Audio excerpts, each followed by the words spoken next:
足類人天品第13。地藏地藏，你嘅神力不可思議啊！你嘅慈悲不可思議啊！你嘅智慧不可思議啊！你嘅辯才不可思議啊！即使十方諸佛齊嚟讚嘆宣揚你嘅不可思議事，就係千萬劫亦講不完啊！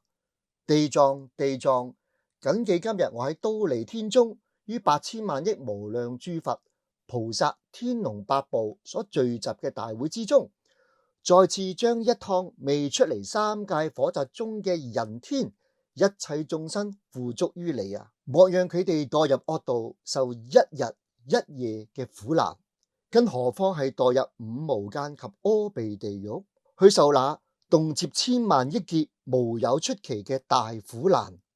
地藏，南閻菩提眾生心性不定，習性造惡嘅較多，縱能發出善心，亦好快就退心啦。若遇惡緣惡念，就好快速增長。因此啦，我分身8000億，隨眾生嘅根性嚟度脫佢哋。地藏，我今日懇請將人間嘅天上嘅眾生付囑於你。未來世中，若有天人善男子善女人喺佛法中仲有微小嘅善根，即使小到好似無法微塵，你亦要以神力護念佢哋，令佢哋逐漸修學無上正道，而莫讓佢哋退心啊！地藏，未來世中若有天道人道嘅眾生隨業報應應墮惡道，再將墮入惡道之際，或到咗地獄門前，一班眾生若能念一佛名、一菩薩名，或大乘經典中嘅一句一偈，你應以神力去方便救拔佢哋啊！到其居處現出你嘅無邊身形，來為佢哋化碎種種嘅地獄，助其生天，享受妙樂。現在未來天人眾唔甘殷勤付囑語，以大神通方便道，勿令墮在諸惡趣。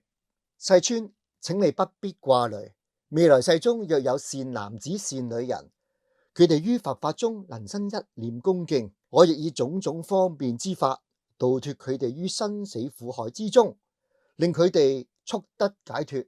何況係聽聞善事而能念念修行者，自然能於無上道永不退轉。虛空藏菩薩出場啦！世尊，我自從嚟到了忉利天呢個法會，聽到如來讚嘆地藏菩薩威神力不可思議。未來世中若有善男子善女人乃至一切天龍聞此經典和地藏菩薩名號，或瞻禮地藏菩薩形象，可獲得幾種福德利益啊！願請世尊為未來現在一切眾生簡略解說。你仔細聽啦噃，我嚟為你分別解說。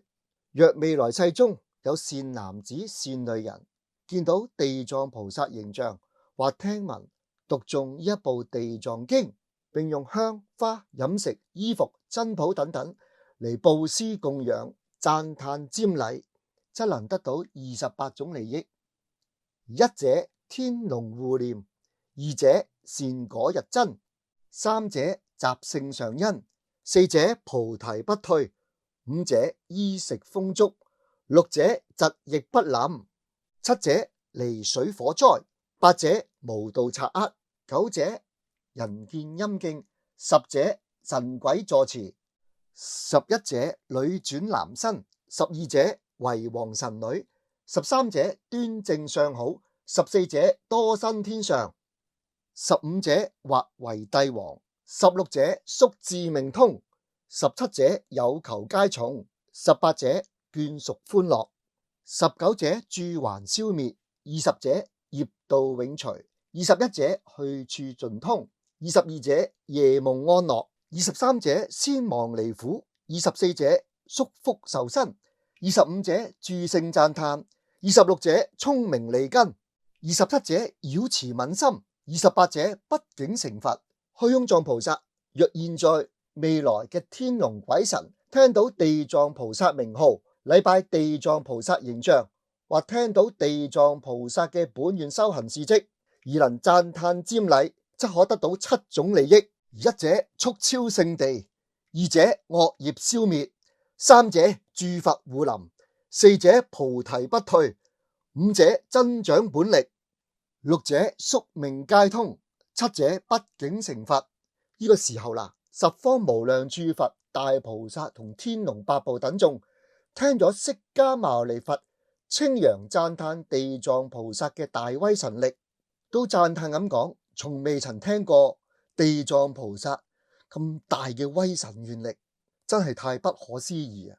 呢個時候啦，忉利天好似雨一般飄下香花、天衣同珍寶瓔珞嚟供養釋迦牟尼佛同地藏菩薩。供養完畢，法會上嘅大眾再次瞻仰禮拜世尊，而後恭敬地合掌作禮而退。我跟各位解釋一下第13品其中一段內容先。佛陀跟地藏菩薩講：現在未來人天眾，吾今殷勤付囑語，以大神通方便道，勿令墮在諸惡趣。就係呢一段偈文啊，係佛陀付囑地藏菩薩做代理佛嘅意思。但當時啦，突然有一位叫虛空藏菩薩出場啦。地藏經裏面竟然跑出一位虛空藏菩薩嚟啊，係相當之奇怪嘅事情。點解？咁我就話俾大家知啦。我相信好少人會解釋過點解會跑出一個叫虛空藏菩薩嚟啊。虛空藏係咩意思呢？其實係指我哋嘅生命有一個大寶藏，寶藏多到好似虛空遍法界一樣啊！你哋知道嘛？當你能夠修成正果成佛嘅前一世，虛空藏菩薩就會出現啦。就係你要成佛嘅時候，尤其係由地藏法門角度嚟睇，我哋叫福德門來啊，意思係行施、持戒、忍辱。一般佛教睇法，文殊菩薩係智慧，智慧係諸佛之母。你要成佛，要有智慧先至可以開啟你生命中邊一個嘅大寶藏。開啟出嚟嘅時候啦，你就要成佛啦。當然要經歷好多阿僧祇劫，一個寶藏包括你嘅智慧喺裏面。所以我哋就未來成佛嚟講，你未來要成就一個大寶藏，一定要開啟一個大寶藏。好簡單，虛空藏菩薩出現嘅時候，一生補處，意思係最後一次輪迴者降生成佛之前啦，虛空藏菩薩就出現喺你嘅面前，就係一個意思。所以我哋一般凡夫係唔知道虛空藏會喺第13品點解突然跳出嚟講說話。就算觀世音菩薩係等覺菩薩，意思與佛相等，最後一次輪迴嘅時候啦，虛空藏菩薩就會出現。所以佛陀當時講俾虛空藏菩薩聽，原因修持地藏法門有28種大利益，什麼天龍護念、善果日增，一直到最後畢竟成佛。特別強調係畢竟成佛。最後佛陀又好沉氣咁講多一次俾虛空藏菩薩聽啦。若現在未來天龍鬼神聞地藏名，禮地藏形，或聞地藏菩薩本願是修行，讚歎瞻禮，得7種利益。所以你哋可以明白到虛空藏菩薩跟我哋一代嘅眾生與你嘅修法修行係有好深嘅因緣。佛陀告訴我哋啦，你將來成佛，最後開啟你成佛嘅啟蒙老師呢一道門係虛空藏菩薩，唔係文殊菩薩啊，千祈唔好搞錯。所以地藏經第13品話俾你哋知，虛空藏菩薩係開啟你要登基寶座，要戴上皇冠嗰剎那嘅開門人。地藏經講得好清楚，我哋又嚟睇睇密法嘅唐卡啦。大日經台藏戒壇城，你睇睇下方，你又見到虛空藏啦。你再睇睇最下方啦噃，寶瓶代表未來成佛嘅意思啊。佛就話俾我哋聽啦，地藏經一品簡單跟各位解釋係，如果用人世間嘅說話嚟講，地藏菩薩本願經係一個非常好嘅歌劇，總共有13品好長嘅經文。如果揾到好似哪吒2一樣級數嘅導演，同樣拍成卡通電影的話呢，相信係非常之優美。本身內容已經係精彩到無與倫比啊！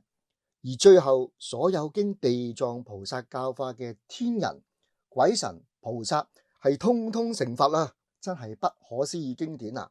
希望有一天可以成為人氣動漫。